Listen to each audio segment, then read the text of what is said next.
आज का जो चैप्टर है वो है आपके मशीन के ऊपर। जैसे हम लोग मान लेते हैं कि फॉर एन एग्जांपल जैसे नट क्रैकर है, जब आप उसको ब्रेक करते हो तो जाहिर सी बात है विद आवर बेयर हैंड हमारे पास उतनी फोर्स हम नहीं लगा सकते जिसके वो ब्रेक कर सके। स्क्रू है, इसको अगर मुझे आपका टाइट करना है या फिर लूज करनी है, अब बेयर हैंड से तो नहीं कर सकते, इसलिए हम लोगों ने स्क्रू ड्राइवर बनाया। तो हाँ, लेकिन एक चीज याद रखना, अभी तक ऐसी कोई मशीन हम लोगों ने बनाई नहीं है जो साइमल्टेनियसली फोर्स भी इंक्रीज करवा सके या फिर आपकी।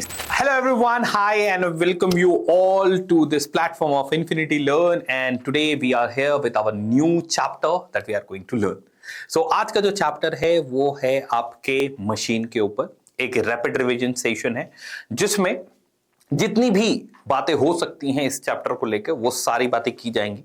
इसमें कुछ क्वेश्चंस भी हैं, अगर आप उन जैसे क्वेश्चंस को कर सकते हो या कर पा रहे हो तो आप ऐसा समझ लो कि मतलब आपसे क्वेश्चंस बन जाएंगे, फिर ऐसे कुछ टफ नहीं रहा फिर उसमें कुछ। ठीक है, कुछ बेसिक कॉन्सेप्ट है, ज्यादा कुछ इसमें है नहीं करने को। ठीक है, बहुत स्ट्रेट फॉरवर्ड चैप्टर है।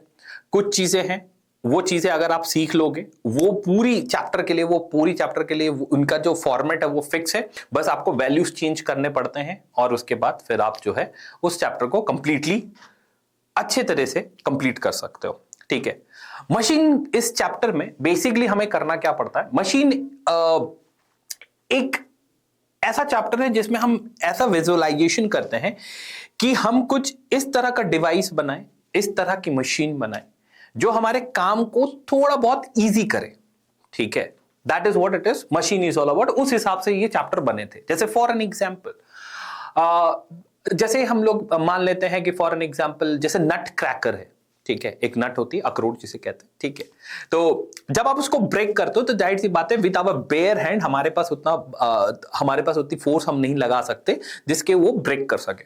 तो हमने क्या किया, एक नट क्रैकर बनाया जिसमें हम लोगों ने क्या किया कि एक जगह फिक्स कर दी और वो रोटेट कर सकती है। ठीक है, मतलब वो आगे पीछे मूव कर सकती है और जब आपने उस पर फोर्स लगाई, ठीक है, तो उस फोर्स को वो मल्टीप्लाई कर देती है। ठीक है, आपने अगर 10 लगाया है तो वो मल्टीप्लाई करके 20 कर देती है, 30 कर देती है, 40 कर देती है, और जिसके कारण आप कम फोर्स में उस चीज को ब्रेक कर सकते हो। ठीक है, moving to the scissor. Everyone, scissor की बात कर लेते हैं। सीजर में आप क्या कर रहे हो, ठीक है, दोनों साइड शार्प है, ठीक है, बीच में एक जगह पर फिक्स्ड है जिसके अबाउट वो आगे पीछे हो रही हैं। ठीक है, तो यू प्रेस विद अ हल्का वेरी लाइट एफर्ट आप डालते हो। ठीक है, और उस शार्प एज के कारण उसमें जो लोड पड़ती है it becomes little bit more, वो ज्यादा पड़ने के कारण बहुत शार्प कटिंग चलती है। ठीक है, तो ये कुछ ऐसे टूल्स हैं, कुछ ऐसे मशीन्स हैं। मशीन तो नहीं बोलेगा, मशीन में तो बहुत सारी चीजें होती है, लेकिन मान लेते चलो ठीक है इस चैप्टर के लिए मशीन ही है ये। ठीक है, तो एक ऐसी मशीन बनाएगी जो हमारे एफर्ट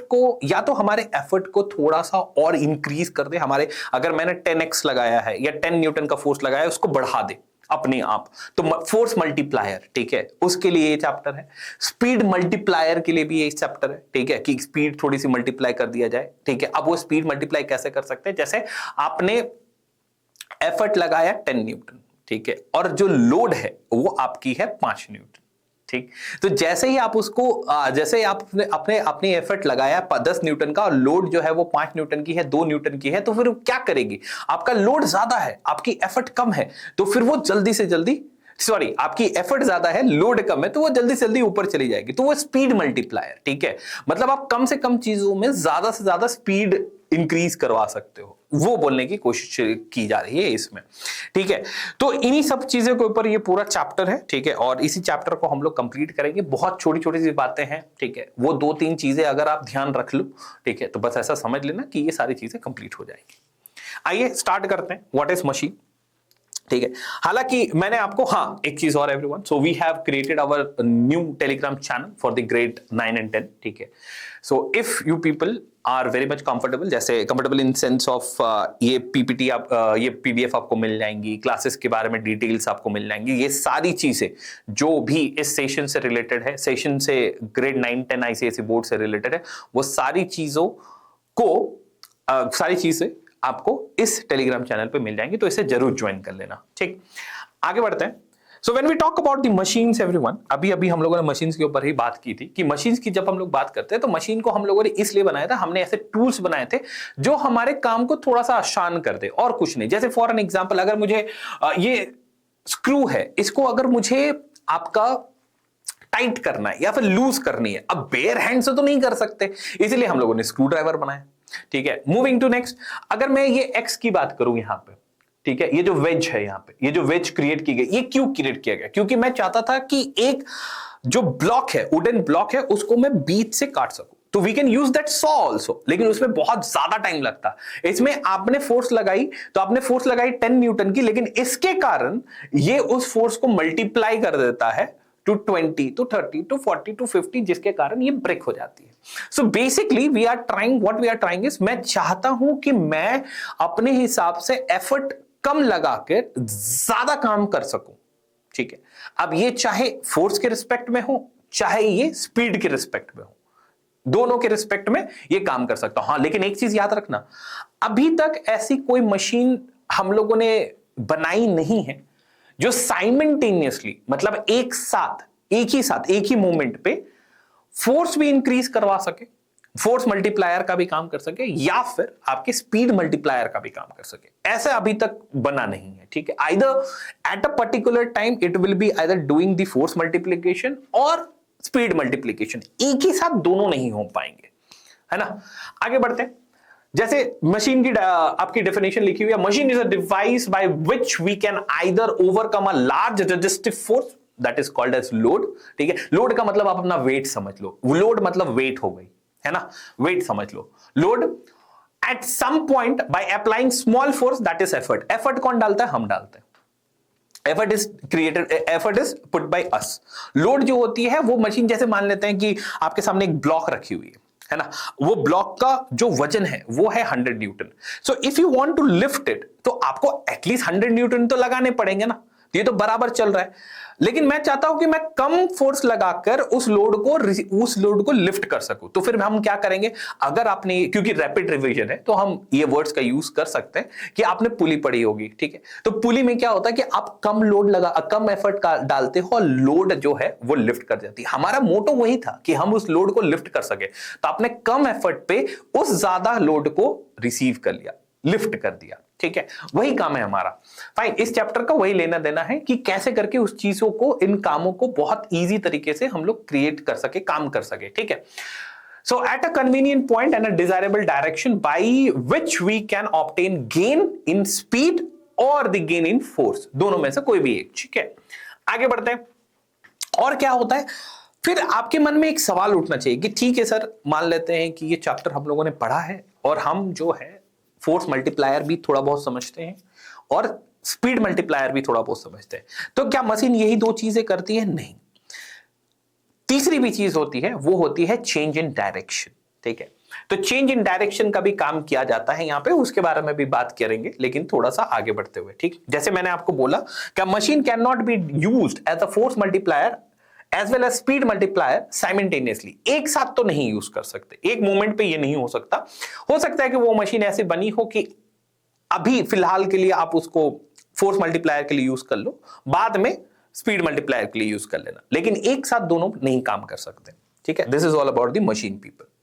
मूविंग नेक्स्ट, कुछ टर्म्स होते हैं इस चैप्टर में जो हमें जानना बहुत ज्यादा जरूरी होते हैं। ठीक है, जैसे अभी अभी हम लोगों ने बात की थी कि फोर्स मल्टीप्लायर, तो फोर्स मल्टीप्लायर का मतलब क्या होता है? फोर्स मल्टीप्लायर का मतलब ये होता है कि हमने एक ऐसी मशीन बनाई जिसके एफर्ट हम क्रिएट करते, हम डालते। ठीक है, हमने एफर्ट डाला, तो हमने अगर 10 न्यूटन का एफर्ट डाला तो उन्होंने उस चीज के 10 न्यूटन को वो इंक्रीज कर दिया, may be 20, may be 30, may be 40, लेकिन वो 10 नहीं है, 10 से ज्यादा ही है। ठीक है, तो इसे हम फोर्स मल्टीप्लायर का नाम देंगे। ठीक, मूविंग नेक्स्ट, हो सकता है गेन इन स्पीड भी हो जाए, जैसे हम लोगों ने एफर्ट डाला, अब लोड कम है, अगर लोड कम है तो हम जिस एफर्ट से उसको डाल रहे थे, तो वो जिस स्पीड से मूव कर रही थी, हम लोगों ने एफर्ट ज्यादा कर दिया, लोड कम थी, जिसके कारण स्पीड ज्यादा हो गई। ठीक है, that is also done. Third क्या होता है, that is the change in direction. अगर लोड आप उतना ही देते हो, आप लोड जो एफर्ट उतना ही देते हो जितना का लोड है, तो फिर ना ही वो फोर्स मल्टीप्लायर का काम हो। आज 100 न्यूटन का बॉडी था, आपने 100 न्यूटन की बॉडी लिफ्ट करने के लिए एटलीस्ट 100 न्यूटन तो चाहिए ना आपको, दोनों बराबर कर दिए, तो किस चीज का फोर्स मल्टीप्लायर और कैसा स्पीड मल्टीप्लायर? नहीं, फिर बचा गया डायरेक्शन चेंज हुआ। पहले वो आपके लैंड पे रखी हुई थी, सरफेस पे रखी हुई थी, now it is in the air, वो लिफ्टेड है, ठीक है, तो चेंज इन डायरेक्शन ऐसा बोल सकते हैं, ठीक, which is like this people. Now there are few words that has been used everyone, है ना, और उस चीज को समझ लेते हैं पहले कि जैसे आपने सीजर देखी होगी, ठीक है, हम लोग सीजर से समझ लेते हैं कि जैसे क्या होता है। आपने सीजर देखी होगी एवरीवन, जैसे ये कट हो गई,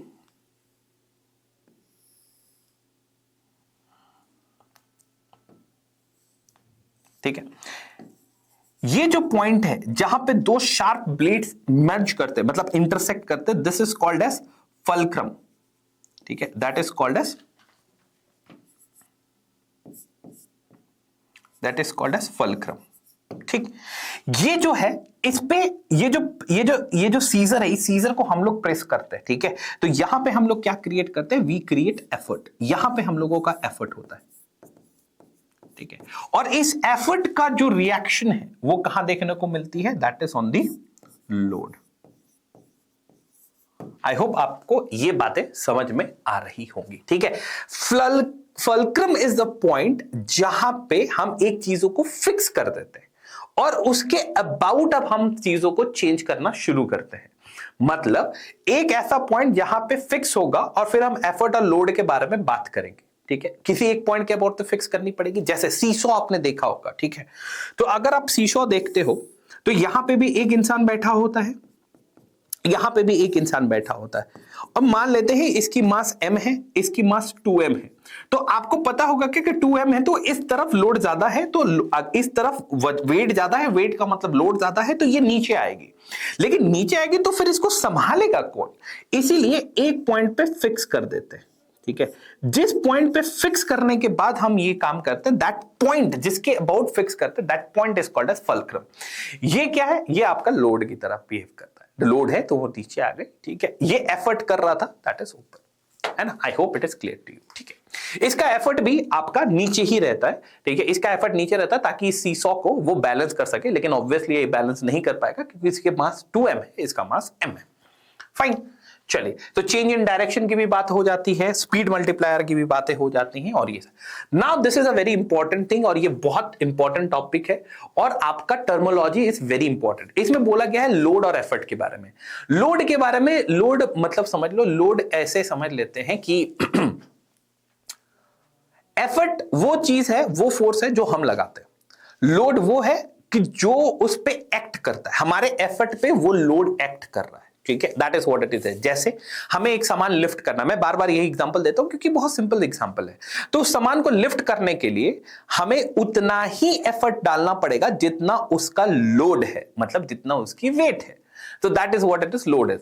The load is the resistive or the opposite force to be overcome by the machine called as the load, ठीक है। जाहिर सी बात है, अगर मुझे उसको लिफ्ट करना पड़े तो लिफ्ट करने के लिए तो मुझे उतना वेट, उतना फोर्स तो डालना पड़ेगा ना जितना उसकी वेट है, तभी तो उठा पाऊंगा, नहीं तो नहीं उठा पाऊंगा। एफर्ट क्या? एफर्ट वो फोर्स अप्लाइड है जो हम करते हैं मशीन के थ्रू, जो ओवरकम करती है लोड को, ठीक। अब इसमें एक रेशियो आ जाती है, रेशियो बोला जाता है कि आपका मैकेनिकल एडवांटेज। मैकेनिकल एडवांटेज एक रेशियो है, लोड डिवाइडेड बाय एफर्ट, ठीक है, load divided by effort, that is called as mechanical advantage. ये आपको क्या बताती है? ये आपको बताती है कि जो मशीन आपने क्रिएट की है, जो मशीन आपने बनाई है, जैसे सीसॉ हो गया या फिर सीजर हो गई या फिर आपका और भी जो मशीन्स हो गए, ठीक है, अगर जो भी मशीन्स आपने बताई, तो मैकेनिकल एडवांटेज आपको ये बताने की कोशिश कर रही है, ठीक है, कि whether it is used for speed multiplier, वो स्पीड मल्टीप्लायर का काम कर रही है, या फिर आपके फोर्स मल्टीप्लायर का काम कर रही है, कि सिर्फ और सिर्फ डायरेक्शन चेंज करने का काम कर रही है, ठीक है। ये सारी चीजें मैकेनिकली उसका क्या एडवांटेज आपने क्रिएट किया वो बताने की कोशिश कर रही है यहां पे, ठीक है। और एक चीज, मैकेनिकल एडवांटेज जो होती है उसके पास कोई यूनिट नहीं होती, क्योंकि लोड भी न्यूटन में होता है, एफर्ट भी न्यूटन में डालोगे या केजीएफ में डालोगे, ठीक है, तो वो सारी चीजें आपकी बैलेंस हो जाती, क्रॉस हो जाती है। मूविंग नेक्स्ट, ये आपके पास शीट है, बहुत इंपॉर्टेंट शीट है। जैसे मैकेनिकल एडवांटेज के बारे में यहां पे बात हो रही है कि अगर मेरा मैकेनिकल एडवांटेज 1 से कम है, ठीक है, अगर मैकेनिकल एडवांटेज मेरा 1 से कम है तो कंडीशन क्या होगी? कंडीशन ये होगी कि मेरा एफर्ट ज्यादा है, लोड कम है। मेरी एफर्ट मेरा ज्यादा है, लोड कम है। अगर एफर्ट ज्यादा है और लोड कम है तो जाहिर सी बात है आपने ज्यादा फोर्स लगाया, बॉडी का वेट कम था तो बॉडी बहुत तेजी से ऊपर उठेगा, सीधी सीधी बात। या फिर अगर आप कोई बॉडी को खींच रहे हो तो आपने बहुत ज्यादा फोर्स लगा दी तो बॉडी बहुत जल्दी आपके तरफ आ जाएगी, क्योंकि उसका लोड कम था, आपने एफर्ट ज्यादा डाला। तो इसका मतलब यह है कि machine does not multiply the force, this machine is use for the speed और द डायरेक्शन। ठीक है, फोर्स मल्टीप्लायर नहीं है, ये स्पीड मल्टीप्लायर है। आप समझ पा रहे हैं इस चीज को? ठीक है, एग्जांपल स्पीड मल्टीप्लायर, बाइसाइकिल हो गई, थर्ड लीवर ह्यूमन आर्म हो गया। ठीक है, यूज फॉर स्पीड और the range of the motion is important. ठीक है, आप समझ पा रहे हो? अगर मेरी लोड और मेरा एफर्ट दोनों बराबर है, 10 न्यूटन का बॉडी था, 10 न्यूटन का फोर्स लगाया मैंने, दोनों बराबर, तो मैकेनिकल एडवांटेज जो है ये फोर्स मल्टीप्लायर का काम नहीं करेगा। और स्पीड मल्टीप्लायर तो कर ही नहीं सकता, क्योंकि अभी अभी पढ़ा हम लोगों ने। ठीक है, स्पीड के लिए क्या चाहिए कि आपका एफर्ट ज्यादा होना चाहिए, लोड कम होनी चाहिए। ठीक है, अब यहां पे लोड और एफर्ट दोनों बराबर है तो सिर्फ एक काम कर सकती है, ना ही ये फोर्स बढ़ा सकेगी ना ही ये स्पीड बढ़ा सकेगी, तो ये चेंज इन डायरेक्शन करती है। ठीक है, सिर्फ डायरेक्शन में चेंजेस आता है। So no force multiplier, no speed multiplier, machine only change the direction और द पॉइंट ऑफ एप्लीकेशन, बस इतना ही काम करती है। जैसे सिंगल फिक्स्ड पुली, क्योंकि आपने ये चैप्टर पढ़ रखा है तो हम इस एग्जांपल का यूज कर सकते हैं। इक्वल आर्म बैलेंस, ठीक है, जैसे सीसॉ एवरीवन, है ना, मैकेनिकल एडवांटेजेस की 1 होती है, that is what it is there. Used for the convenience, not force saving, force saving के लिए नहीं होता है, कन्वीनियंस के लिए होता है, डायरेक्शन में चेंजेस करते हैं। अगर आपकी मैकेनिकल एडवांटेज 1 से ज्यादा हो गई, इसका मतलब आप क्या बोलना चाहते हो? इसका मतलब आपने जो एफर्ट डाला है, ठीक है, वो ज्यादा है। सॉरी, अगर आपने मैकेनिकल एडवांटेज जो है 1 से ज्यादा कर दी, इसका मतलब ये हुआ कि आपका जो लोड है वो एफर्ट से ज्यादा है। फॉर्मूला फिर से देख लेते हैं हम।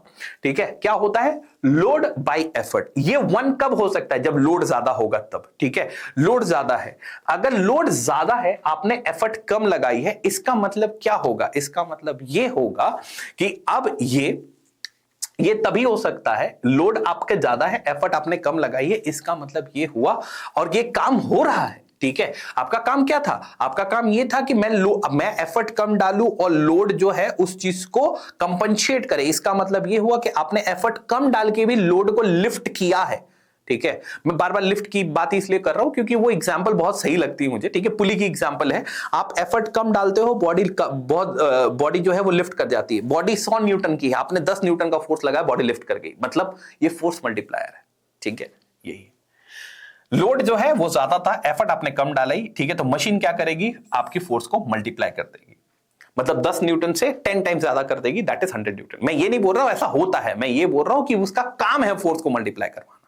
ठीक है, a small effort lifts the large load, जो मैंने एग्जांपल दिया। ठीक है, distance moved by the effort is greater than the distance moved by the load, simply. ठीक है, आगे movable pulley, hydraulic press, wheel and axle. ठीक है, it is used when the force saving is important.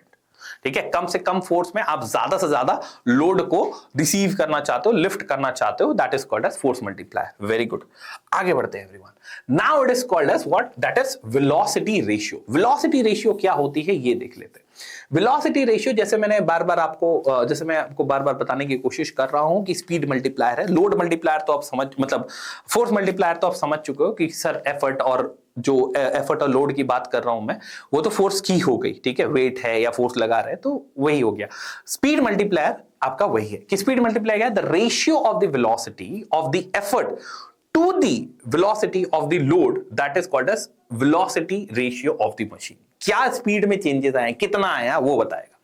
velocity ratio depends only on the geometry and the design of the machine. ठीक है, it is independent of the friction से इसका कोई लेना देना नहीं है।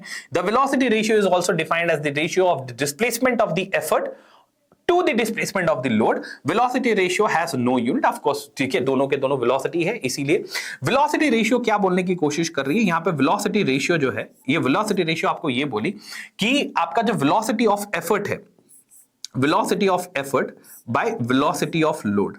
ठीक है, velocity of effort equals to velocity of load। बढ़िया, अगर मैं velocity of effort की बात करूं तो velocity हम लोगों ने पढ़ रखी है, इसी velocity हम लोगों ने पढ़ा। velocity क्या होती है? Displacement by time. डिस्प्लेसमेंट किसका? डिस्प्लेसमेंट ऑफ एफर्ट का। किसी टाइम के रिस्पेक्ट में, और उसी टाइम पर आपका इफेक्ट भी होता है लोड के ऊपर। वो इफेक्ट भी velocity of the load, displacement of load divided by time. Simple.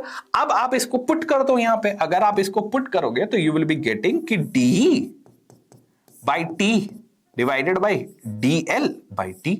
अब ये टाइम तो दोनों का सेम था, हमारे पास क्या आ गई T by D L, D T लिख रहा था मैं, डी बाई डी एल। ठीक है, तो आप वेलोसिटी रेशियो को तो ये लिख ही सकते हो, you can write velocity ratio. तो आप यहां पे निकल के क्या कि velocity ratio can be written as the velocity of the effort by velocity of the load will be equals to, also can be equals to displacement of the effort divided by displacement that is created by the load. ये भी आप लिख सकते हो everyone, that is also can be written velocity के लिए। This can be also written about the velocity ratio. ठीक है, चलिए आगे बढ़ते हैं। मूविंग नेक्स्ट, वेलोसिटी के रेशियो के बारे में। अगर मेरा वेलोसिटी रेशियो कम है 1 से, ठीक है, 1 से कम है, इसका मतलब मैं क्या करना चाहता हूं कि अगर मेरा वेलोसिटी रेशियो 1 से कम है, इसका मतलब यह है कि इस पे मैं ये करना चाहता हूं कि अब होता क्या, पहले ये देख लो। आओ, वेलोसिटी रेशियो 1 से कम, 1 से कम होने के लिए आपका एफर्ट कम होना चाहिए। अगर एफर्ट कम है तो इसका मतलब लोड ज्यादा है। ठीक है, 1 से कम होने का मतलब तो यही होगा ना कि लोड ज्यादा है आपका। अगर लोड ज्यादा है इसका मतलब आप ये कर सकते हो कि आपने क्या किया, आपने उसकी स्पीड बढ़ाई है। ठीक है, लोड ज्यादा, एफर्ट कम डाला आपने।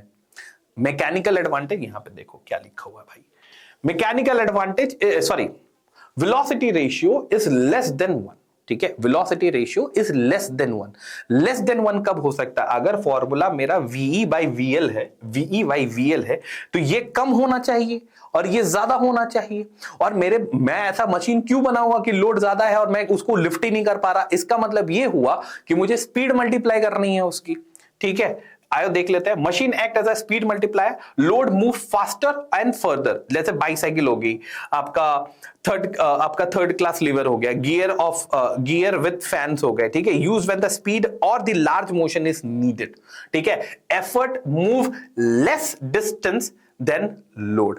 तो इसका मतलब यह हुआ कि मैं कम से कम एफर्ट में ज्यादा से ज्यादा लिफ्ट कर पा रहा हूं, ज्यादा से ज्यादा लोड लिफ्ट कर पा रहा हूं। इसका मतलब यह हुआ कि अगर कम एफर्ट में ज्यादा से ज्यादा लोड लिफ्ट कर पा रहा हूं तो मेरी मैकेनिकल एडवांटेज जो है वो तो ग्रेटर देन 1, लेकिन ये फिर क्या होगा, ये आपकी लेस देन 1 चल रही है।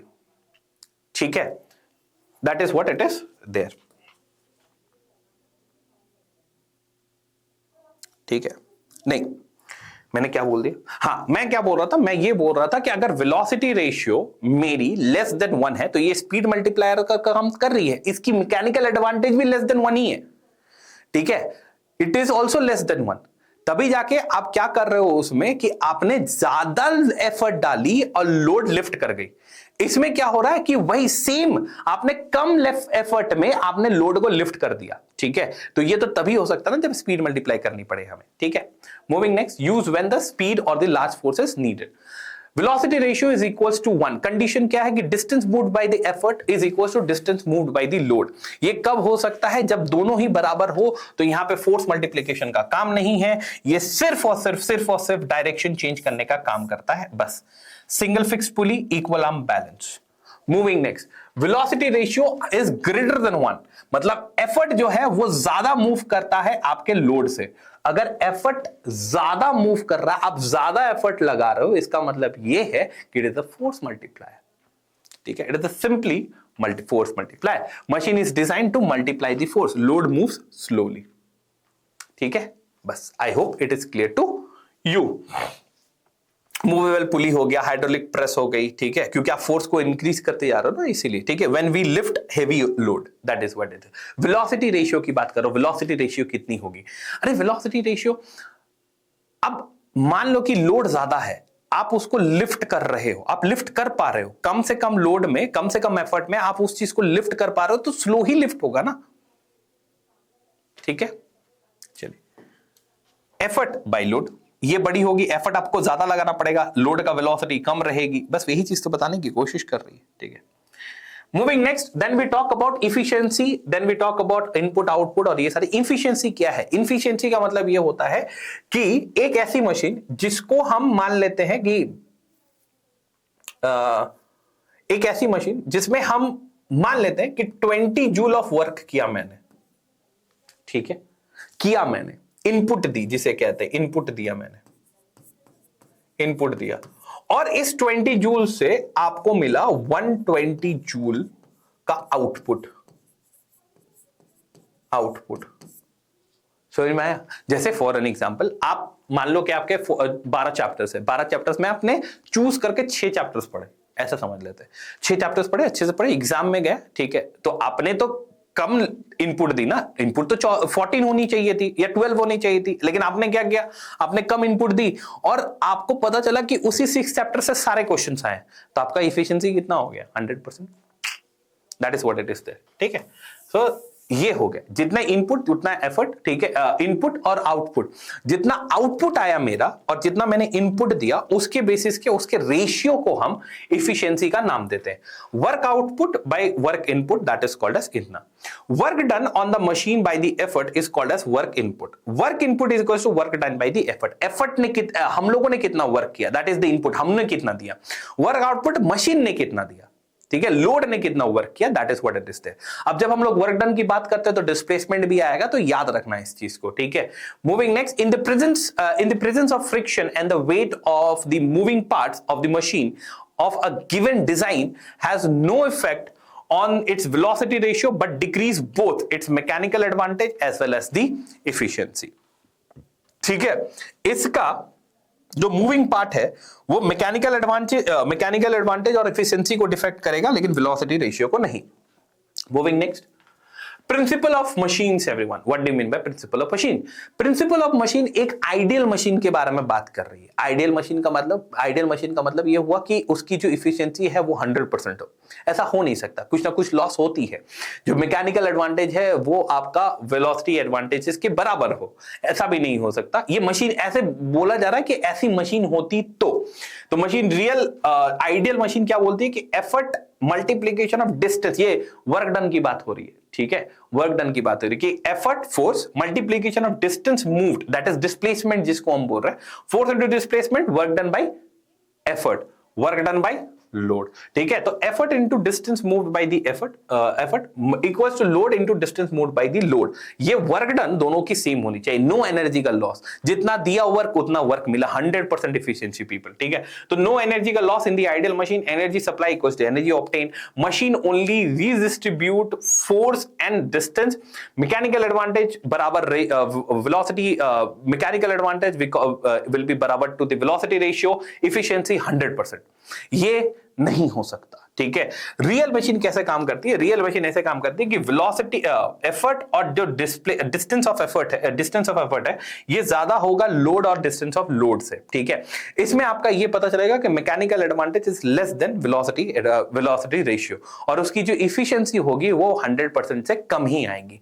यही बताने की कोशिश की जा रही है। और जितना आप सप्लाई दोगे उतना आपको रिटर्न नहीं मिलेगा, उससे कम ही मिलेगा, ठीक है। भले 90% मिल जाए लेकिन 100% नहीं मिलेगा। That is what it is all about the principle machine, कि एक मशीन को आइडियल होना चाहिए लेकिन नहीं होती है, कुछ ना कुछ लॉसेस होते ही हैं ना। अगर हम रिलेशन फाइंड करने की कोशिश करें आपका इफिशिएंसी और mechanical advantage and velocity ratios की, अगर इसके रिलेशन को हम लोग देखने की कोशिश करें कि क्या रिलेशन है इनकी, ठीक है, तो how we can write down the relation for this, ठीक है, हम लोग कैसे इसके रिलेशंस को देख सकते हैं। अभी अभी हम लोगों ने जस्ट पढ़ा कि जो इफिशिएंसी होती है it will be equals to work output by work input, ठीक है, वर्क इनपुट। वर्क आउटपुट क्या होती है? वर्क आउटपुट आप देखो, वर्क आउटपुट क्या होती है? Output, work output is work done by the effort, जाहिर सी बात है। तो एफर्ट मल्टीप्लीकेशन ऑफ इसका जो डिस्प्लेसमेंट रहा होगा एफर्ट का वो डिवाइडेड बाय यहां पे लोड मल्टीप्लीकेशन इसकी जो डिस्प्लेसमेंट रही होगी वो, ठीक।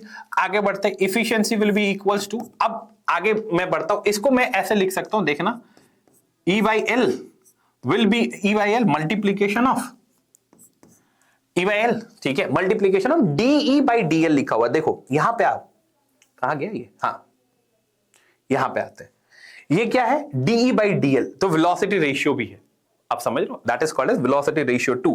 तो इसको हम वेलोसिटी रेशियो, इस चीज को डीई बाई डीएल जो यहां पे लिखी हुई है, डी बाई डीएल, ये भी है D E by L, efficiency will be E by L, कैसे लिख सकते ई बाई एल, सोच के बताओ, है ना।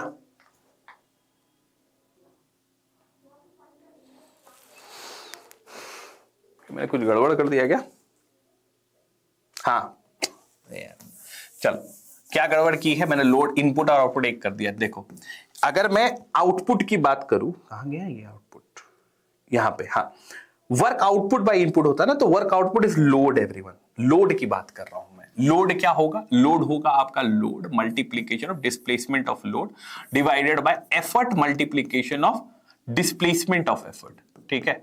अब इसको अगर सॉल्व करेंगे तो इफिशिएंसीज की वैल्यू कितनी होगी, that is L by E लिख देंगे, ये तो मैकेनिकल एडवांटेज हो गया, L by E is mechanical advantage only, ये डीएल बाई डीई है। तो अगर मैं इसको रेसिप्रोकल लिखूं, मतलब मैं ऐसे लिखूं इसे, इसको मैं डीएल बाई डीई लिखूं, तो आप बोल सकते हो क्या कि जो इफिशियंसी है वो mechanical advantage multiplication of 1 by velocity ratio होती है, या फिर इफिशिएंसी जो है वो आपकी mechanical advantage by velocity ratio होगी।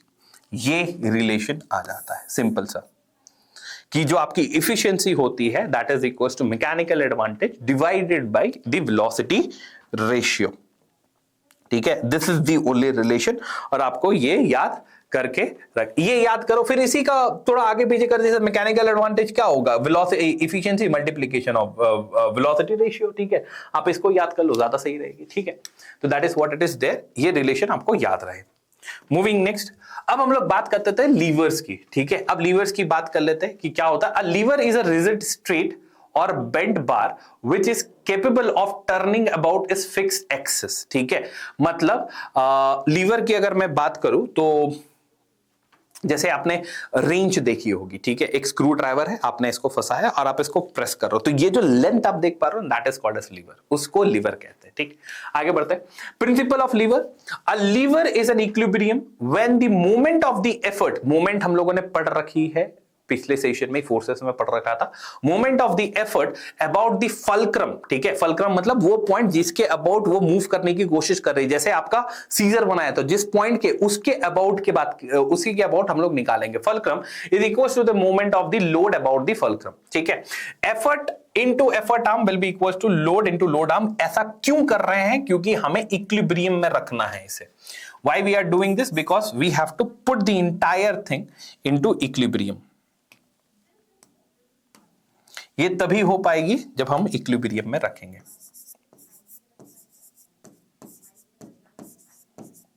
इक्विलिब्रियम में रखना है हमें, ठीक है। आगे बढ़ते हैं, this is also called as principle of movement.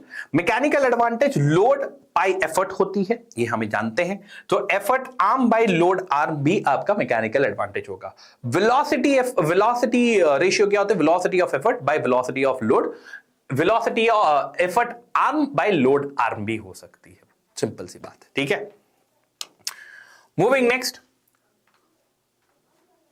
ठीक है, दोनों एक ही चीज है क्या, ठीक। आगे बढ़ते हैं, now classes of lever everyone, first class, second class, third class, उसके बारे में बात कर लेते हैं। ये आपकी फर्स्ट क्लास की ही लीवर है, लेकिन 3 अलग अलग कंडीशन है, ठीक है। क्या कंडीशन है फर्स्ट क्लास की लीवर की? फर्स्ट क्लास की लीवर की कंडीशन ये है कि कुछ भी हो जाए, आपका जो फल्क्रम है वो आपके लोड और एफर्ट के बीच में होना चाहिए, उसे हम बोलते हैं फर्स्ट क्लास लीवर, ठीक है। अब तो इसके 3 कंडीशन हो सकते हैं, मान लेते हैं कि this is load, this is effort, हाँ दिस इज एफर्ट, तो ये क्या है, ये फल्क्रम है, मैं एफ लिख देता हूं इसके लिए, ठीक है। तो आपका फर्स्ट क्लास ये बोलता है कि फल्क्रम कुछ भी करो, पर फल्क्रम जो है वो एफर्ट और लोड के बीच में आना चाहिए। तो बोला थोड़ी कि एग्जैक्ट बीच में आना चाहिए, कहीं पे भी रख सकते हैं। अगर इसको एफर्ट के तरफ ज्यादा कर दिया, ठीक है, तो फिर आपकी चीजें चेंज हो जाएगी, बीच पे रखा चीजें चेंज हो जाएगी, लोड के तरफ कर दिया ज्यादा तो भी चीजें चेंज हो जाएंगी, ठीक है। दिस इज लोड आर्म, ठीक है, this is load arm everyone, ये लोड आर्म है, ये एफर्ट आर्म है, एफर्ट आर्म है, ठीक है। तो क्या बोला जा रहा है कि मैकेनिकल एडवांटेज जो है वो 1 से कम है। ऐसा क्यों है, यहां पे देख लो, लोड बाय एफर्ट पीपल, ठीक है। तो लोड ज्यादा है, एफर्ट कम है, mechanical advantage. Speed multiplier, velocity ratio आपका भी सेम है, ठीक है। ह्यूमन फोर आर्म, स्ट्रॉन्ग, वो वाली चीजें। Moving next, effort arm is equal to load arm, बीच में है, ये फलक्रम है, ये आपकी एफर्ट है, सॉरी ये आपका लोड है, एक ही जैसा करता है, लोड है, ये आपकी एफर्ट है, तो ये हो जाएगा एफर्ट आर्म, एफर्ट आर्म, ये आपका हो जाएगा लोड आर्म, ठीक है। मैकेनिकल एडवांटेज बराबर 1 के, वेलोसिटी रेशियो बराबर, नॉट फोर्स गेनर, ये डायरेक्शन चेंज करने में काम करती है, सीसॉ है ये, ठीक है। ये क्या है, ये हो गए एफर्ट, ये हो गया फलक्रम, ये हो गई लोड, ठीक। तो आप ये क्या लिख सकते हो, this is load arm, load arm, this is effort arm people, this is effort arm, ठीक है। तो आप क्या कर सकते हो, मैकेनिकल एडवांटेज ज्यादा होगी, फोर्स ज्यादा होगा, दिस इज फोर्स मल्टीप्लायर, ठीक है। एग्जांपल्स आपके सामने है। I hope it is clear to you, और इतनी बातें आपको समझ में आ गई। This is class 1। जब हम लोग क्लास 2 और क्लास 3 की बात करते हैं तो this is class 2, class 3। Class 2 में क्या बोला जा रहा है कि इसमें आपका जो आपका इसमें आप क्या कर, लोड जो होगी in between of fulcrum and the effort, तो ये लोड है, ये आपका एफर्ट है, और ये आपकी फलक्रम है, ठीक है। Mechanical advantage will be greater than 1, velocity ratio will be greater than 1, ये फोर्स मल्टीप्लायर का काम है, ठीक है। ये सारी चीजें क्लास 3 में आपको क्या बोले थे कि एफर्ट इज बिटवीन, ये जो एफर्ट है, effort is between the fulcrum and the load, ठीक। मैकेनिकल एडवांटेज 1 से कम, वेलोसिटी रेशियो 1 से कम, it is a speed multiplier, human forearm, ठीक है, fishing rod, that is what it is there, speed multiplier everyone, ठीक। I hope it is clear to you, और इतनी बातें आपको समझ में आ गई होंगी। Now we'll talk about पुली। पुली होती क्या है, आप लोगों ने देखा होगा कि if you people are having the experience of going to villages, ठीक है, तो आपने देखा होगा कि there is a well, ठीक है, एक कुआं होता है जिसमें हमें बाल्टी से पानी निकालनी पड़ती है, तो जिसके सपोर्ट में हम निकालते हैं there is a ring that is called, कभी कभी वो वुड की बनी होती है, कभी कभी वो मेटल की बनी होती है, और वो एक फिक्स पॉइंट के अबाउट रोटेट कर रही होती है, ठीक है। तो that is called as fixed pulley, ठीक है। वो फिक्स पुली, क्योंकि उस पॉइंट के अबाउट वो ऊपर नीचे नहीं होगी, दैट इज फिक्स्ड, ठीक है।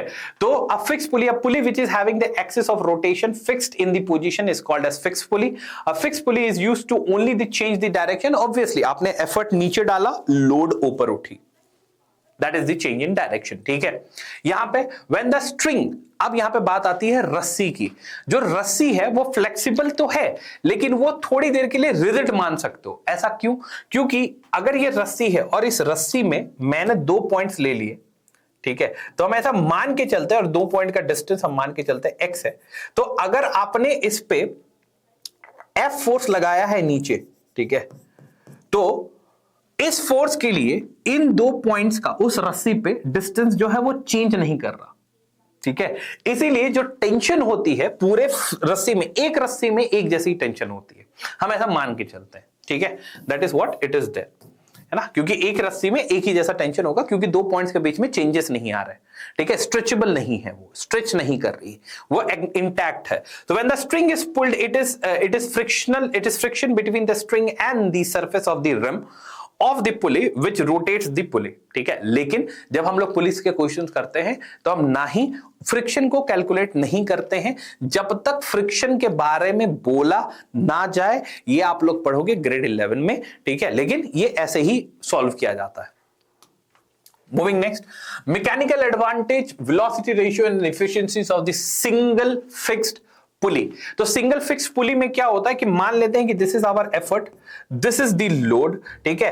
तो इसमें क्या होगा कि जैसे मैंने नीचे खींचा, ठीक है, जैसे मैंने नीचे खींचा तो tension away from the body होता है, ठीक है। ये डायरेक्शन चेंज यहां पे गलत हो गई है, ठीक है, direction is wrong over here, तो थोड़ा सा इसको ठीक कर लेते हैं।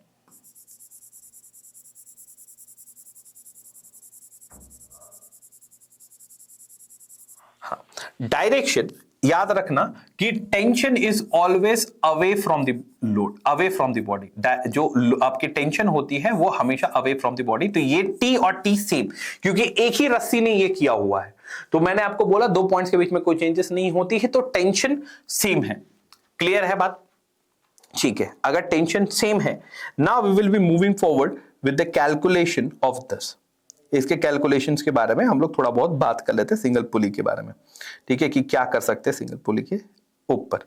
सो ओवर हियर अभी हम लोग क्या कर सकते हैं कि अगर मैं ऐसे देखूं, ठीक है, इन दोनों फोर्सेस के बात में बात करूं तो मैं बोलूंगा tension will be equals to load.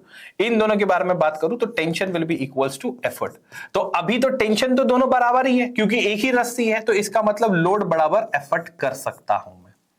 I can say it is load will be equals to the effort. Load जो है वो एफर्ट के बराबर ये हम लोग कर सकते हैं। अगर लोड एफर्ट के बराबर हम लोग कर सकते हैं, then in that particular case आपको अगर याद हो मैकेनिकल एडवांटेज, तो मैकेनिकल एडवांटेज क्या होती थी? What is mechanical advantage? आओ चेक कर लेते हैं और एक बार। ठीक है, what is mechanical advantage everyone? We have got an understanding. Mechanical advantage is load by effort. ठीक है, मैकेनिकल एडवांटेज जो होती है वो लोड बाई एफर्ट होती है।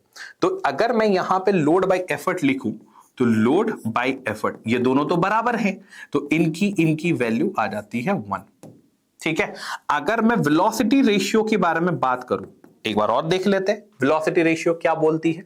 वेलोसिटी रेशियो आपको बोलना चाहती है velocity of effort by velocity of load, या फिर load arm bye effort arm by load arm. ठीक है, कोई बात नहीं, आप दोनों बराबर ही हैं, तो दोनों को गलत कैसे कर सकते हैं? अगर आप इसको सॉल्व करोगे, ठीक है, if you try to solve this particular thing, then you will be getting an understanding of.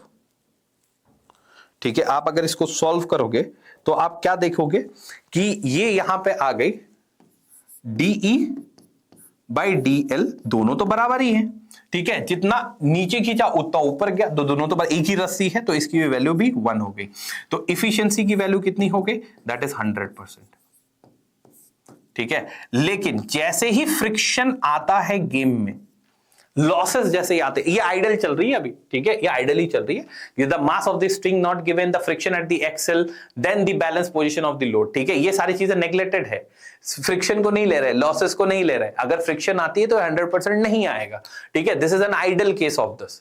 I hope it is clear to all, है ना? There is no gain in the mechanical advantage, it is 1-1 only. ठीक है, जब ऐसा हो तब। I hope it is clear. चलिए, तो मैंने आपको रिलेशन बता दी, आगे बढ़ते हैं।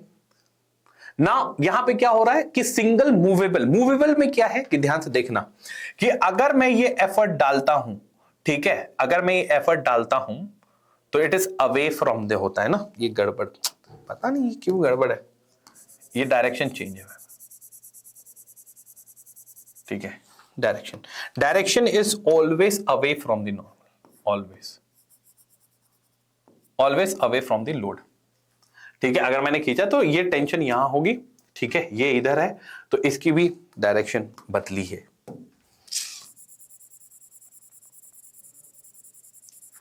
ठीक है, इसकी भी डायरेक्शन चेंजेस ही होंगी।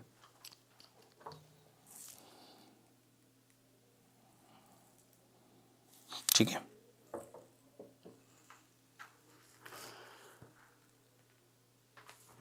ये डायरेक्शन चेंजेस होंगी। ठीक है, आओ देख लेते हैं इसको भी। ठीक, ये एफर्ट है, तो जब क्या है ये, ठीक, सो ये एफर्ट है हमारा, दिस इज द एफर्ट, हमने इसको खींचा। ठीक है, और ये अभी क्या है कि लोड, जो लोड है, लोड को बैलेंस करने के लिए इसका टेंशन इस तरफ लगेगा, तो इसका भी टेंशन आपका इस तरफ लगेगा। सेम डायरेक्शन है, सेम टेंशन है, दोनों की वैल्यू सेम है। ठीक है, अलग नहीं है दोनों की वैल्यू। अगर दोनों की वैल्यू अलग नहीं है, फिर हम लोग इस पे अब काम करेंगे कि क्या लिख सकते हैं इसमें। आप अगर ठीक से देखोगे लोड के लिए कि आप क्या लिख सकते हो इसमें, we can write it over here is कि when we talk about the load, ये लोड है हमारा, तो मैं लिख सकता हूं load will be equals to ये t और वो t तो हो गई 2t, सिंपल। और मैं अगर एफर्ट की बात करूं तो effort will be equals to load, simple. ठीक है, effort will be equals to load, load आपका 2t है, इसका मतलब एफर्ट जो हो गई आपकी effort will be equals to load.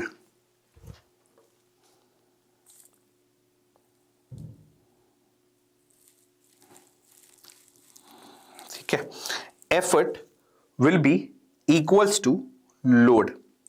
ठीक है, बढ़िया। अगर ऐसा है, इफ दिस इज देयर, तो जब हम लोग इक्वेशन को सॉल्व करेंगे, ठीक है, जब हम लोग इक्वेशन को सॉल्व करेंगे तो हम लोग क्या लिख सकते हैं इसके लिए कि it is 2t, load is equals to 2t। ठीक है,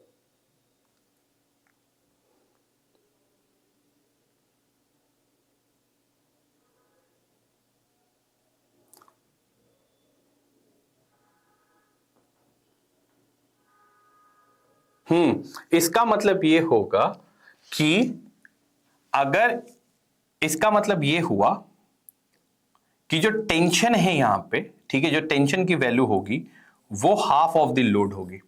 आप ऐसा बोल सकते हो, जो टेंशन होगी वो हाफ ऑफ द लोड होगी। ठीक है, जो टेंशन होगी that will be the half of the load. ठीक है, जो टेंशन होगी that will be the half of the load, और ये फोर्स मल्टीप्लायर के तरह काम करेगा। ठीक है, अगर मैं इसके मैकेनिकल एडवांटेजेस की बात करूं, if I talk about the mechanical advantage, तो देखो ये क्या होगा कि ये मूव करेगी ऊपर, तो मैंने रस्सी खींची, जितनी खींची ये यहां से कम होता हुआ जाएगा। अगर ये L है और मैंने इसमें L लेंथ खींचा, तो ये L लेंथ इधर से आएगी ना, तो दैट इज विल बी 2। ठीक है, तो यहां पे बोल देंगे 2t बाई t, तो it will be equals to twice. ठीक है, मैकेनिकल एडवांटेज ट्वाइस है। अगर वेलोसिटी रेशियो की बात करूं तो velocity ratio will be also twice. Velocity ratio की बात करेंगे तो वेलोसिटी रेशियो भी जो है वो आपकी ट्वाइस ही होगी। ठीक है, वो भी ट्वाइस होगी। और इफिशियंसी की बात करेंगे तो इफिशियंसी विल बी, ये वेलोसिटी रेशियो होगी, ये mechanical advantage, and the efficiency will be also 100%। अभी तो पढ़ा था हम लोगों ने। ठीक है, ये मूवेबल हो गया। डिफरेंस, अगर जैसे ये क्या कर रहा हूं मैं, ये लोड कर रहा हूं, तो इसका काम क्या था? इसका काम था डायरेक्शन चेंज करना, और इसका काम क्या था? फोर्स मल्टीप्लायर का। ठीक है, तो इसको लिफ्ट कर रही है कम से कम में ज्यादा ज्यादा। ये आपके पास सिंगल फिक्स्ड और सिंगल मूवेबल की डिफरेंस लिखी हुई है। मूविंग टू, अब क्या करेंगे कि हम उसी एक की जगह पे we are putting it multiple. ठीक है, जैसे ये आपकी अब मूवेबल मूवेबल मूवेबल, ये फिक्स्ड। ठीक है, तो ये क्या करती है इसका ध्यान देखते हैं। जब आप इसको सॉल्व करोगे, जो आपको ये इंपॉर्टेंट नहीं है, रिजल्ट इज इंपॉर्टेंट, कि मैकेनिकल एडवांटेज जो होगी वो आपकी 2 multiplication 2 to the power n है। ये n क्या है? Number of pulleys. ठीक है, यहां पे 3 है, 3 आपकी मूवेबल है, तो यहां पे 3 पुट कर दो, आंसर 8 आएगा।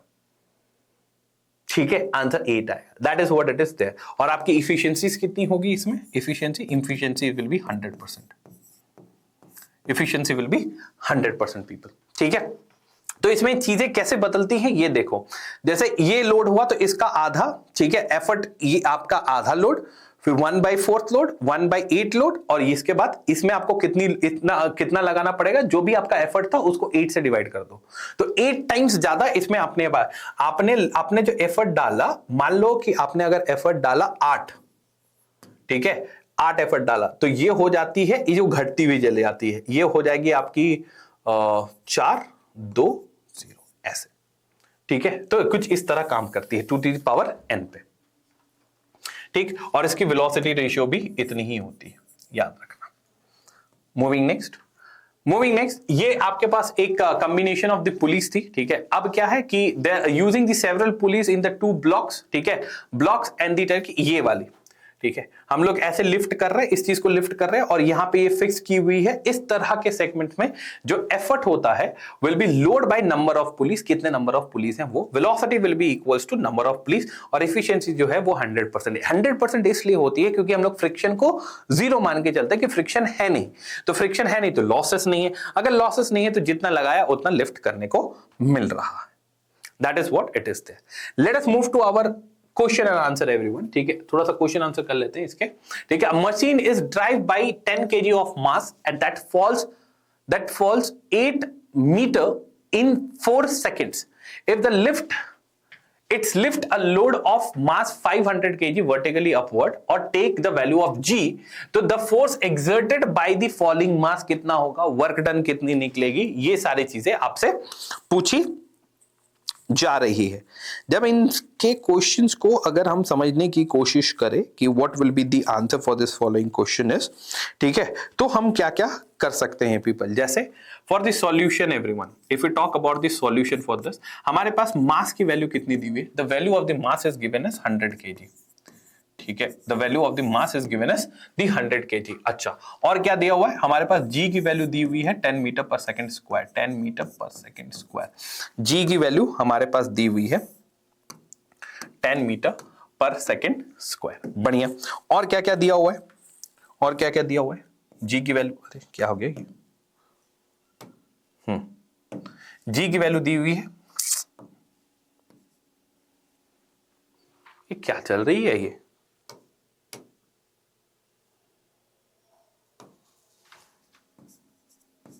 जी की वैल्यू 10 मीटर पर सेकंड स्क्वायर दी हुई है। Very good. अब इसमें क्या है कि अगर आप देखोगे तो we will be having a distance also that is 8 metre और टाइम 4 सेकंड लग रही है। ये मास हो गई, तो लोड हमारे पास दिया हुआ है कि लोड की वैल्यू भी दी हुई है, अगर आप ठीक से देखोगे तो लोड आपके पास है 500 kg। बढ़िया, और मेरे पास डिस्टेंस दी हुई है दैट इज 8 मीटर और मेरे पास टाइम भी दिया हुआ है दैट इज 4 सेकंड्स। ठीक, हमसे क्या पूछा जा रहा है, force exerted by the falling mass. तो force exerted by the falling mass, कौन सी मास फॉल कर रही है, पहले ये देखो, मशीन ड्राइव विद 100 kg और it lifts load of mass 500 kg vertically upward. तो वर्टिकल, तो यही लोड आपकी फॉल करेगी। अगर यही लोड आपकी फॉल करेगी, ठीक है, तो force exerted by the falling mass it is equals to, ठीक है, तो फोर्स की वैल्यू g के एक्सपेक्ट में ये ma की जगह पे mg लिखेंगे, तो that is going to be 100 multiplication of 100 है ना, 100 multiplication of 10 that is 1000 newton. ठीक है, दैट इज 1।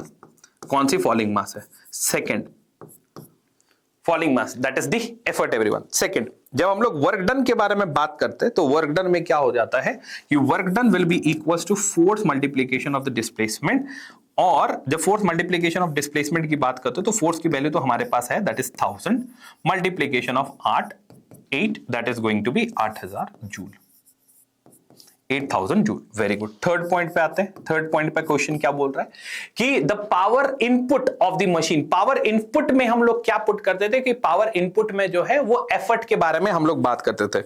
ठीक है, will talk about the power input जो है work done on the machine, power input, तो इतनी इनपुट दी जा रही है, तो क्या बोला जा रहा है, पावर, एक minute, power input of the machine. ठीक है, तो पावर इनपुट की बात करेंगे हम, तो इतना फोर्स दिया जा रहा था 8000 मल्टीप्लीकेशन, ये आपकी सॉरी इतना आपका, नहीं मेरी गलती, इतना आपका फोर्स दिया जा रहा था दैट इज 1000। ठीक है, और फोर्स देने के बाद वर्क डन, ठीक है, इतना फोर्स दिया जा रहा था, ठीक है, इतना फोर्स दिया जा रहा था, एफर्ट दी जा रही थी 8, ठीक है, और आपका टाइम कितना था 4, क्योंकि पावर तो हम लोगों ने वर्क डन में पढ़ रखा है। ठीक है, that is work done by the time, तो ये हो जाएगा 8000 डिवाइडेड बाय 4 करेंगे तो it will be equals to 2000 watt, 2000 watt की बात की जा रही है, दैट इज ऑप्शन सी। अगर यही हम लोड के इसी के बारे में, आउटपुट के बारे में बात कर रहे हैं, ठीक है, कि the power of the output of the machine is 60%, ठीक है, तो आउटपुट कितना होगा इसके बारे में अगर हम लोग बात कर रहे हैं, ठीक है,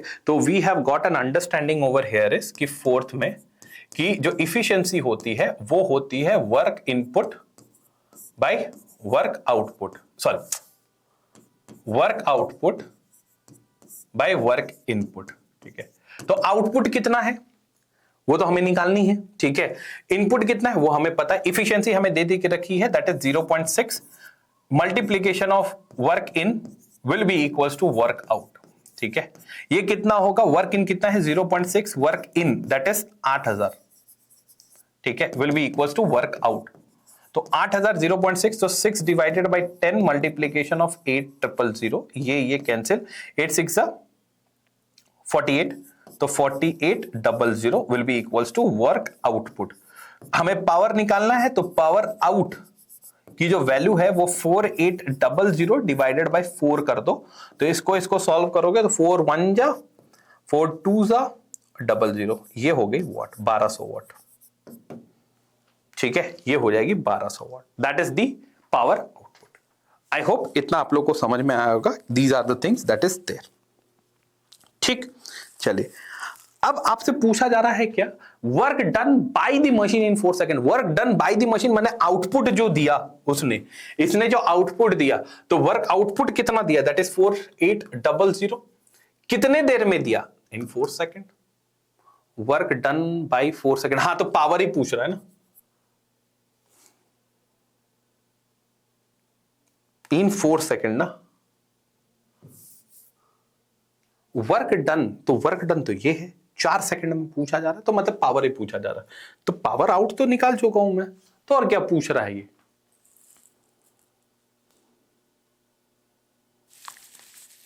ठीक है, वर्क डन पूछा जा रहा है 4 सेकंड में, तो यही तो है, वही तो मैं बोलूं, यही तो लिखी हुई है 4800। ठीक है, 4800 वर्क आउटपुट होगी और पावर आउटपुट 1200 वाट होगी। ठीक, बढ़िया, आगे बढ़ते हैं। ये क्या आ गया,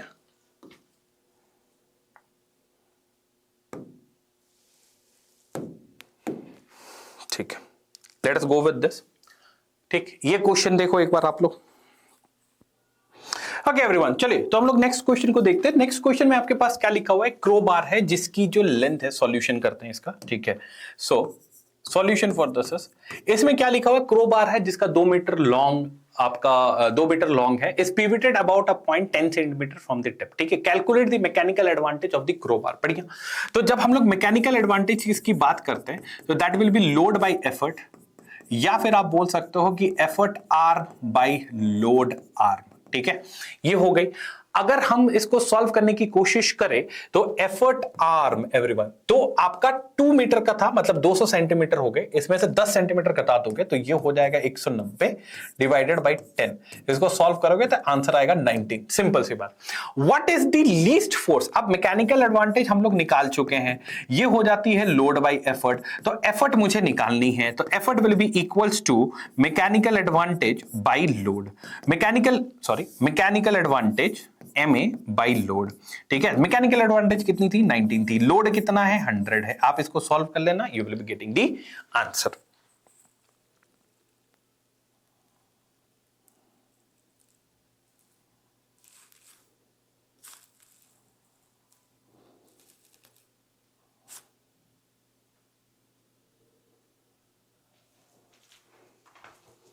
नहीं, अरे आपको ये चाहिए ना, हाँ तो लोड बाय मैकेनिकल एडवांटेज, गलत लिख दिया। लोड की वैल्यू कितनी होगी, लोड की वैल्यू 100 है एंड मैकेनिकल एडवांटेज 19 है। सॉल्व कर लेना, you will be getting the answer.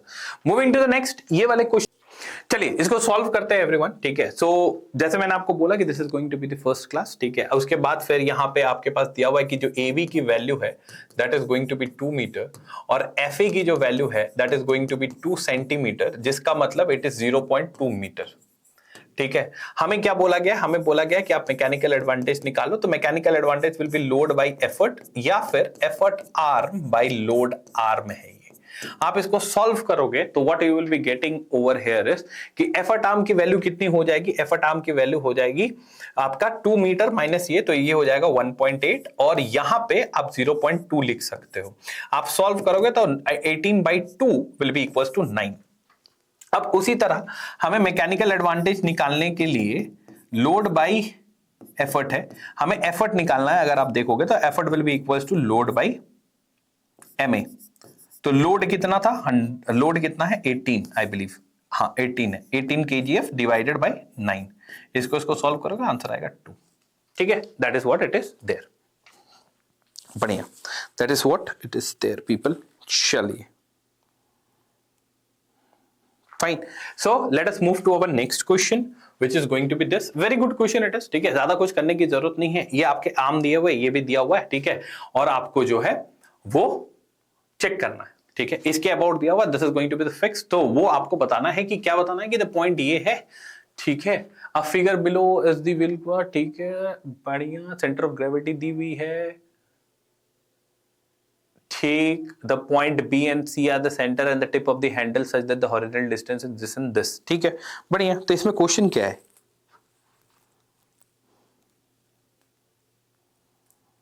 ठीक है, इसमें क्वेश्चन ये दिया गया है कि आपको पता करना है कि लोड आर्म क्या है। मैं लिख देता हूं। ठीक है, the question is load arm कितनी है, ठीक है। सेकंड, आपसे ये बोला गया है कि एफर्ट आर्म कितना है, एफर्ट आर्म कितनी है, सी। थर्ड, आपसे ये पूछा गया है कि मैकेनिकल एडवांटेज कितनी होगी इसकी, डी। आपसे ये पूछा गया है, ठीक है, कि मिनिमम एफर्ट कितना लगेगा, मिनिमम एफर्ट कितना लगेगा to lift the machine in the ground, ठीक है। तो अगर इसके बारे में हम लोग बात करने की ये करें तो आपसे पूछा जा रहा है लोड, तो लोड तो इसके ऊपर है, तो इसका ये 20 सेंटीमीटर हो गई, ठीक है। तो if we talk about load arm is equal to 20 centimetre, effort arm जो बाकी बच गया that is 40 centimetre. Mechanical advantage निकालना पड़ेगा, तो it will be effort arm by load arm. तो effort arm is equals to कितनी है, दैट इज 40, और लोड आर्म कितना है, दैट इज 20। ये करेंगे तो इट विल बी 2, ठीक है। मिनिमम एफर्ट कितनी लगेगी इस चीज को करने के लिए, what will be the minimum effort that is required to do this, ठीक है। What is the minimum effort, that is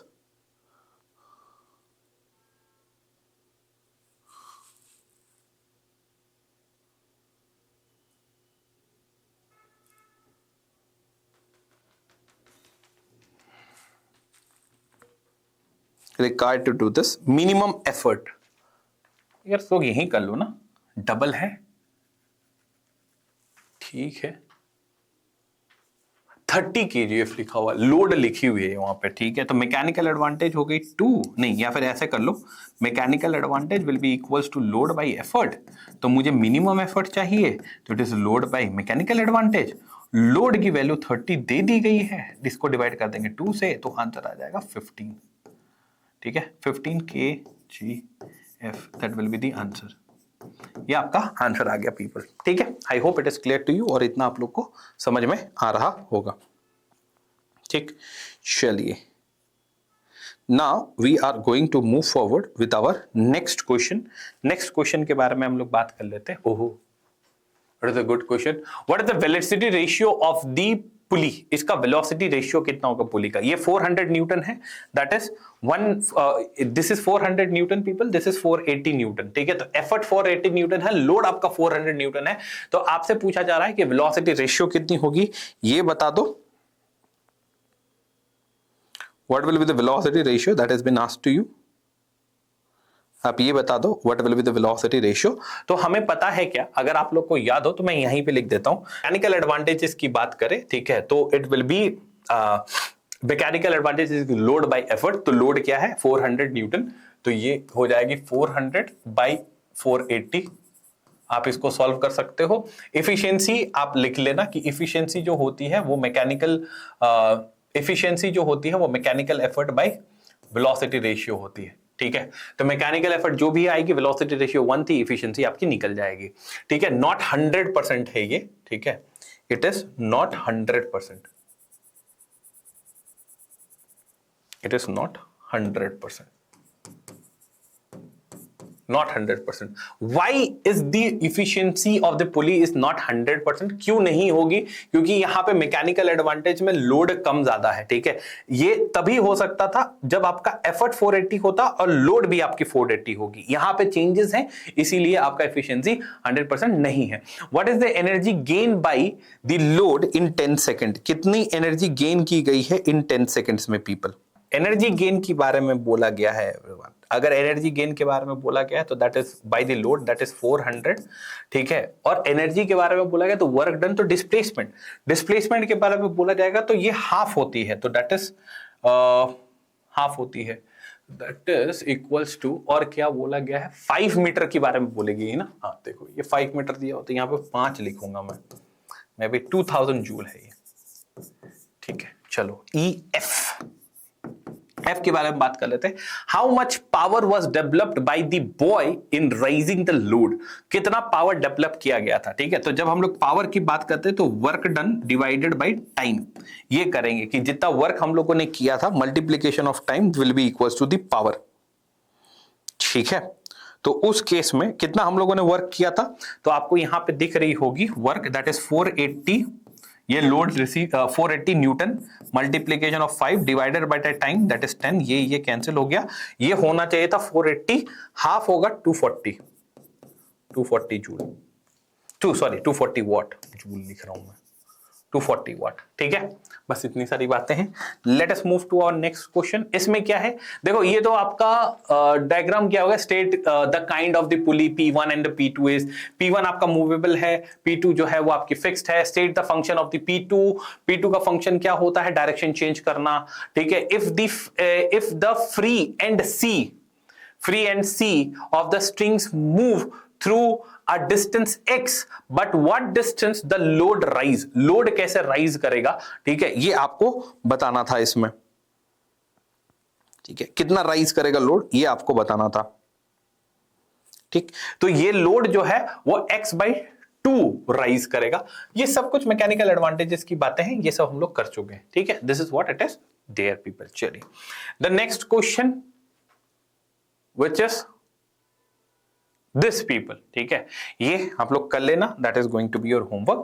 So this is all for the day everyone. I hope कि आप लोगों को जो है मशीन समझ में आई होगी थोड़ी बहुत, क्योंकि रैपिड रिवीजन था, जितना हो सके उतना जल्दी मैंने इसको कंप्लीट किया है। बाकी सारी चीजें समझा दी है मैंने आपको, क्वेश्चन कर लेना, बस इतना ही है। This is all for the day. ठीक है, और हम लोग नेक्स्ट क्लास में मिलते हैं आपके रिफ्रैक्शन वाले चैप्टर के ऊपर, जो कि बहुत इंटरेस्टिंग पेपर होने वाली है, तो जरूर हम लोग मिलेंगे उस पे, उसके लिए। ठीक है, चलो, and please do join the Telegram channel. कुछ भी अगर डाउट हो आपको तो 100% हम कमेंट में लिख देना, मैं 100% आंसर करूंगा। ठीक है, this is all for the day, bye everyone, thank you.